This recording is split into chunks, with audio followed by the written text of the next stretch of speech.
एक छोटी सी 6 साला मासूम बच्ची सड़कों पर टिश्यू पेपर्स बेच रही थी। चेहरे पर मुस्कुराहट लिए ये इधर से उधर फुदकती फिर रही थी। ग्राहकों को आते देखकर अपनी छोटी सी टोकरी उनके सामने करती हुई कहती, आपको टिश्यू पेपर्स चाहिए। वो एक खातून के सामने से गुजरती है तो देखती है कि वो रो रही है। मासूम बच्ची उसके पास रुक जाती है। खातून ने भी अश्कबार आंखों से उस प्यारी सी बच्ची को देखा जो चेहरे पर खूबसूरत मुस्कुराहट लिए उसे टिश्यू पेपर का पैकेट पेश कर रही थी। उसने अनजाने में टिश्यू पेपर निकाला और अपनी आंखों से आंसू पूंछने लगी। उसने अपने पर्स से टिश्यू पेपर्स की कीमत निकाली और बच्ची को देने के लिए देखा तो वो जा चुकी थी। वो छोटी सी मुस्कुराती हुई बच्ची उसे बहुत अच्छी लगी।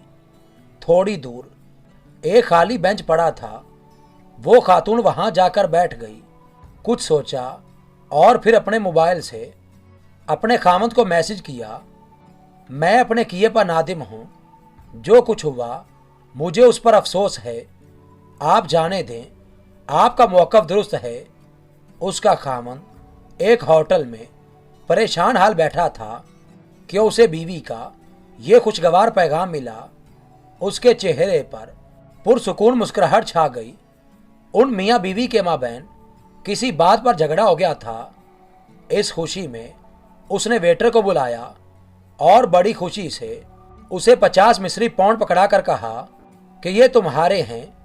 वेटर को एतबार ना आया और कहने लगा, चाय की कीमत तो सिर्फ 5 पाउंड थी, बाकी तमाम टिप है। वो गोया हुआ। अब वेटर के चेहरे पर मुस्कुराहट थी। वेटर को इतनी बड़ी रकम का मिलना कोई मामूली बात ना थी। उसने एक फैसला किया और उस बूढ़ी फकीर औरत के पास जा पहुंचा जो फुटपाथ पर कपड़ा बिछाए चॉकलेट और टॉफियां बेच रही थी। उसने 1 पाउंड की चॉकलेट खरीदी और उसे मुस्कुराते हुए 10 पाउंड पकड़ा दिए। बाकी पाउंड तुम्हारे लिए, उसने कहा और अपने काम पर वापस चल दिया। बूढ़ी खातून बार बार उस 10 पाउंड के नोट की तरफ देख रही थी जो उसे बगैर किसी मेहनत और सिले के मिल गए थे। उसके चेहरे पर बेहद मुस्कुराहट थी।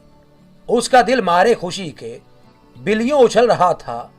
उसने जमीन पर बिछाए हुए अपने सामान को समेटा और सीधी कसाब की दुकान पर जा पहुंची।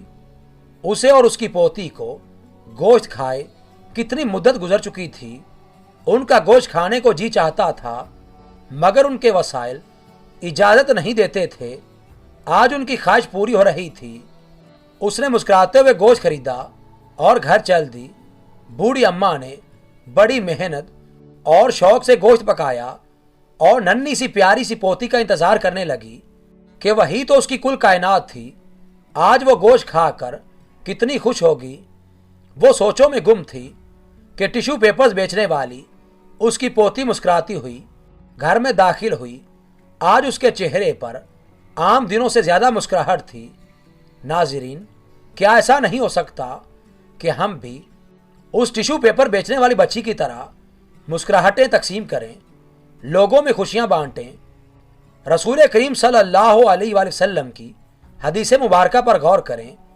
रसूलुल्लाह सल्लल्लाहु अलैहि वसल्लम ने एक हदीस मुबारका में अपनी उम्मत की रहनुमाई फरमाई और चेहरे की मुस्कुराहट की जानिब तवज्जो दिलाते हुए फरमाया कि तुम्हारा अपने भाई के साथ मुस्कुराते हुए चेहरे से पेश आना भी एक सदका है।